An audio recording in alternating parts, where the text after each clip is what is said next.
plein écran, c'est ça? Oui. Non.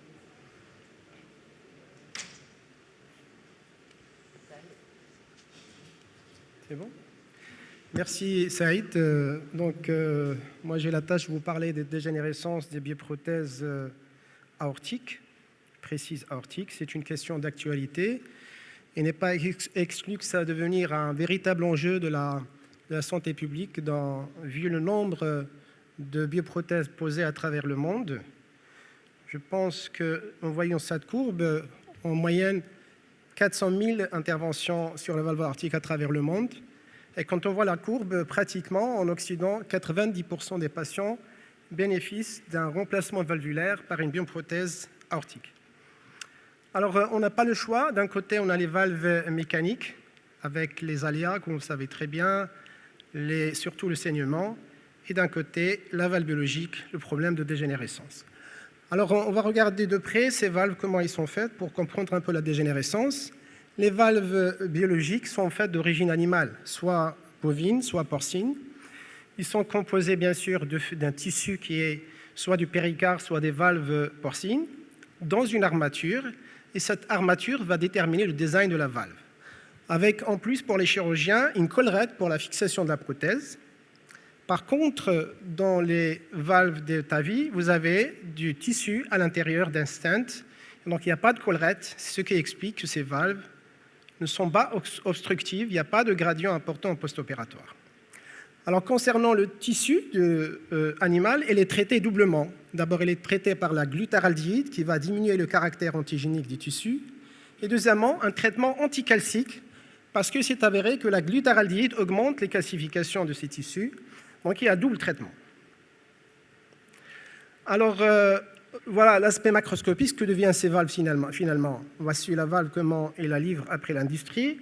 Voici ce que deviennent après. Ces valves deviennent rigides, fibreuses, calcifiées, voire perforées, ce qui va entraîner à la fois une sténose, plus ou moins associée à une fuite, une maladie.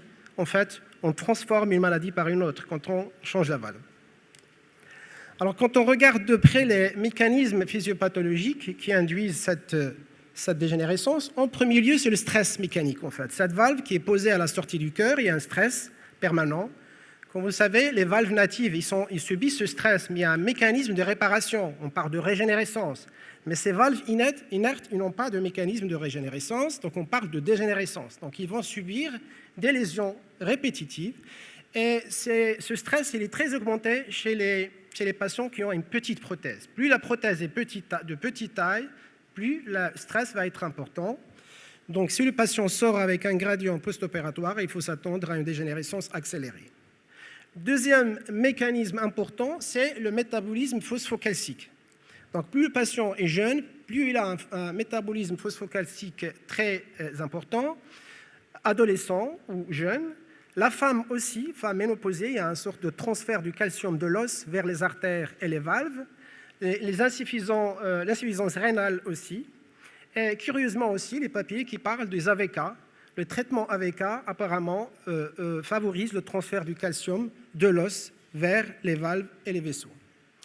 Troisième élément aussi important qui peut être on peut corriger, c'est le syndrome métabolique. C'est exactement les éléments qui favorisent l'athérome, à savoir le diabète, l'obésité, la dyslipidémie, le tabagisme, par le biais, bien sûr, d'une inflammation oxydative sur les valves biologiques. Enfin, une composante très importante, c'est le rejet, un certain rejet, parce qu'on a traité la valve par la glutaraldéhyde pour tuer les cellules, pour diminuer le caractère immunitaire, mais il n'est jamais zéro. Il y a toujours un certain degré de rejet, comme l'attestent les réactions, enfin les cellules de la réaction immunologique sur les cellules. De toutes les façons, ce process n'est pas bien compris. Il y a des choses qui nous échappent. Il y a certainement des réactions chimiques beaucoup plus complexes sur les valves. Et il y a des modes de dégénérescence sans passer par les calcifications. Les valves deviennent fibreuses, fibreuses et rigides. Alors, concernant les valves du TAVI, c'est le même principe. Ces lois qu'on a vues sont appliquées pour ces prothèses. Mais il y a en plus deux éléments importants qui peuvent être responsables de l'accélération de dégénérescence des valves de TAVI. Le premier, c'est le sertissage. On est obligé de porter la valve sur une tige, de l'écraser pour pouvoir l'introduire par voie fémorale.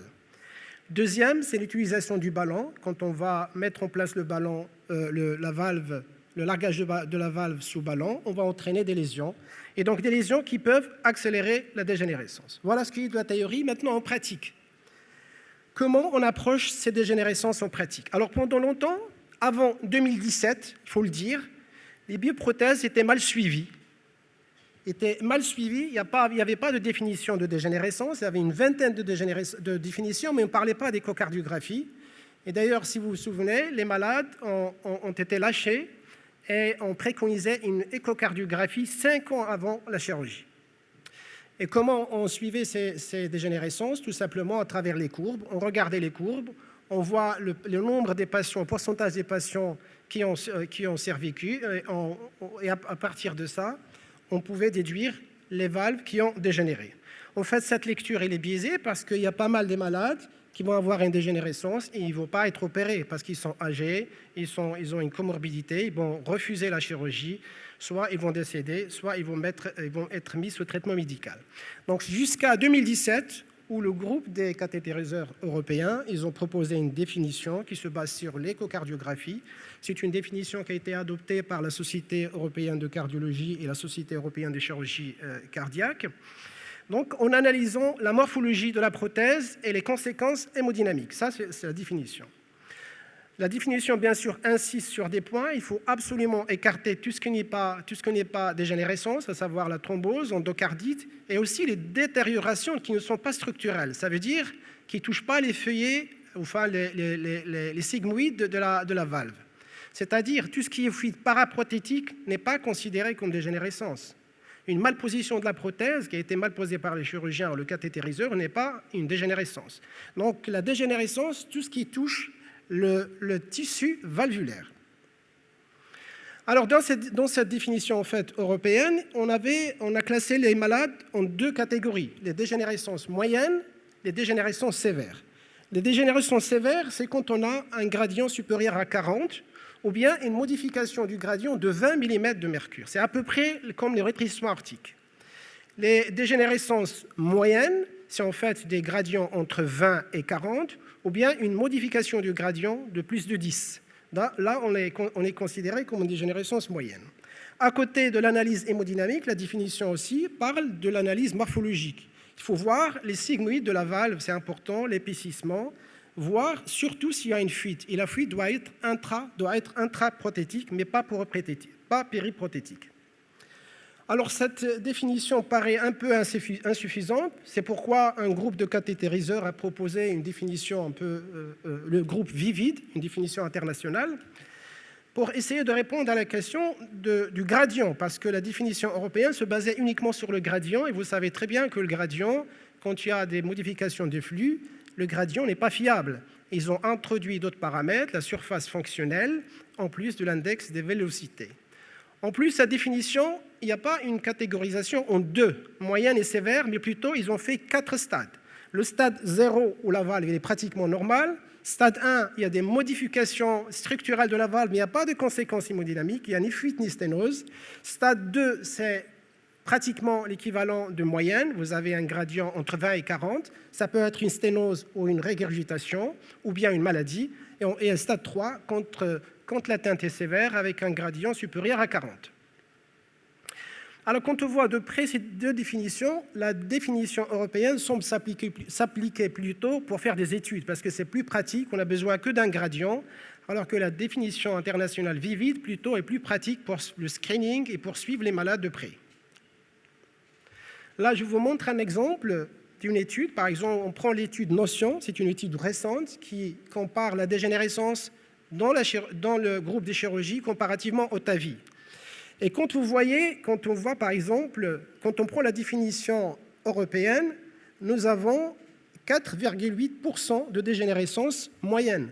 Quand on prend la définition VIVID, on a 2,1. Donc il y a quand même une petite différence dans les définitions et c'est une chose importante à regarder. Maintenant, ça nous amène à parler des durabilités des bioprothèses. En fait, la durabilité dépend du type de prothèse. L'industrie nous propose beaucoup de types de prothèses et dépend aussi de l'âge. Plus le patient est jeune, plus la durabilité est faible. En gros, ce qu'il faut retenir, que en principe, une bioprothèse doit durer au moins 10 ans. Toutes les bioprothèses qui durent moins de 10 ans ont été écartées du marché. Ça, c'est une règle. Puis après, une accélération du processus de dégénérescence, ça double. À 15 ans, vous avez 20% en moyenne de dégénérescence. À 20 ans, 40%. Et c'est sûr qu'il y a une différence aussi entre le type de prothèse. Je pense que les meilleurs résultats ont été rapportés avec la prothèse Magna de Carpentier-Edwards par l'équipe de Tours. Ils ont apporté des résultats médians de survie sans réintervention pratiquement à 20 ans. Alors, c'est important de parler durabilité parce que finalement, les recommandations se basent sur cette notion de durabilité. Elle essaie de calquer la durabilité sur l'espérance de vie du patient. Et l'indication de prothèse, elle est dans les recommandations européennes à partir de 65 ans pour les valves aortiques et à partir de 70 ans pour les valves mitrales, parce que les valves mitrales, ça dégénère plus rapidement. Alors, concernant la durabilité du TAVI, vous savez très bien que le TAVI souffre du suivi à long terme. Ça a démarré en 2002 et malheureusement, il a été proposé pour des patients très âgés qui sont tous pratiquement morts, donc on n'a pas pu avoir un recul à long terme. Et les dernières études, par exemple cette étude-là que j'ai prise au milieu, nous avons un recul de 6 ans, de 8 ans plutôt, et nous avons une dégénérescence, un taux qui est rassurant. Je dirais peut-être qu'il est proche de la chirurgie, sinon mieux. Là, c'est l'étude Notion que j'ai présentée tout à l'heure. Comparativement, le recul de 6 ans, TAVI versus chirurgie. La réintervention après 6 ans, il y a 0,7% pour la chirurgie et 2,2% pour le TAVI. Alors, les recommandations pour le TAVI, là aussi, malheureusement, on n'a pas beaucoup de recul pour le TAVI. C'est pourquoi le seuil qui a été retenu dans les dernières recommandations, il est actuellement de 75 ans. Le TAVI est indiqué chez les patients qui ont plus de 75 ans, quel que soit le risque opératoire, alors que moins de 75 ans, il faut voir les patients qui sont à haut risque. Maintenant, comment on prend en charge les dégénérescences une fois installées? Nous avons 2 moyens de traiter le patient, soit la chirurgie, soit par le TAVI valve-in-valve. Là, je vous montre le protocole qui a été proposé par le groupe Vivid. Qu'est-ce qu'il propose? Alors, stade 0, c'est une valve normale, donc on fait une échographie annuelle. Stade 1, quand nous avons une atteinte qui est, c'est-à-dire qu'il y a un épicissement valvulaire sans retentissement hémodynamique, on va essayer de rapprocher l'échocardiographie. En général, on propose de refaire l'échographie 6 mois après. On peut discuter éventuellement de faire un scanner pour éliminer une éventuelle thrombose. Le stade 2, c'est quand le gradient est entre 20 et 40. Si le patient il est asymptomatique, on va rapprocher encore l'échographie au bout de 3 mois pour voir l'évolution du gradient et le retentissement ventriculaire de l'obstacle. Quand le patient est symptomatique, il faut le discuter dans une équipe médico-chirurgicale, discuter éventuellement soit une chirurgie, soit TAVI valve-in-valve. Dans cette prise en charge, bien sûr, le scanner il est important pour éliminer autre chose que la dégénérescence. Sur cette image, vous avez à gauche l'image d'un thrombus, au milieu l'image d'un pannus, et à droite, vous avez l'image d'une dégénérescence avec des calcifications de la valve. Alors, concernant la prise en charge chirurgicale de ces malades qui ont une dégénérescence valvulaire, la chirurgie Redux, c'est une chirurgie qui est, je dirais que la mortalité est acceptable comparativement à la valve mitrale Redux, parce que c'est une chirurgie en fait d'un orifice, ce n'est pas une chirurgie ventriculaire comme la valve mitrale. La mortalité, elle est en moyenne de 4%. Chez les patients, et les facteurs de risque opératoire sont connus, classiques, les patients ont dysfonction ventriculaire qui sont symptomatiques stade 3-4, patients ayant une endocardite infectieuse ou patients très âgés. Alors, ce qui frappe de plus dans cette chirurgie, c'est surtout la morbidité en fait. La mortalité elle est acceptable parce que c'est des malades qui sont fragiles. Alors, d'un autre côté, nous avons l'autre alternative qui est le TAVI valve-in-valve. Là, j'ai pris un registre de pratiquement 500 patients qui sont âgés, 77 ans, avec des valves dégénérées, très haut risque. La mortalité de la technique d'implantation, elle est de 7,6 à 30 jours. Les facteurs de risque de cette technique, en fait, c'est surtout la petite taille de la prothèse, moins de 21 mm. Quand nous avons une prothèse qui a été posée avant, qui est petite, on aura du mal à poser un TAVI à l'intérieur.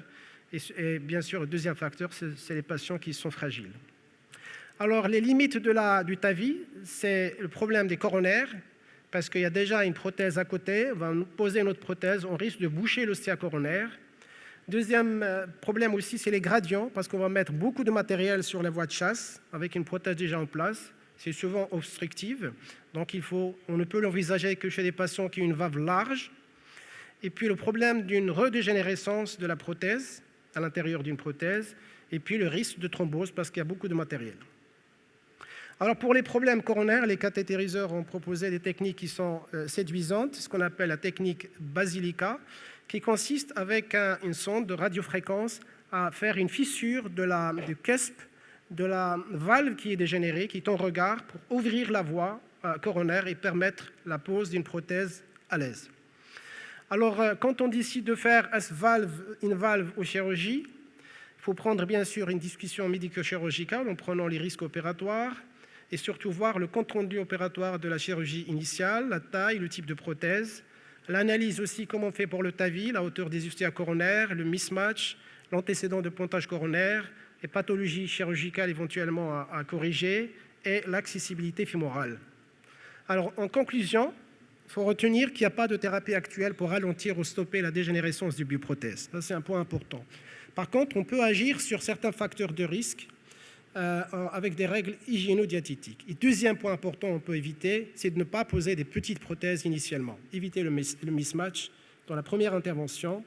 Et il est important actuellement de faire un suivi de près, l'échographie annuelle chez les patients qui ont une prothèse, qui ont une bioprothèse, une fois la dégénérescence installée. Quand il est modéré, on peut faire des contrôles rapprochés pour voir le retentissement ventriculaire avant de décider du traitement. Le rôle du scanner aussi, il est important pour le diagnostic différentiel. Enfin, quand le patient est symptomatique avec une valve dégénérée, c'est une discussion au sein d'une équipe médico-chirurgicale. Le TAVI valve-in-valve, c'est une technique séduisante. La chirurgie reste indiquée chez les patients qui sont à bas risque et particulièrement chez les patients qui ont une petite prothèse, donc on ne peut pas faire de TAVI. Je vous remercie.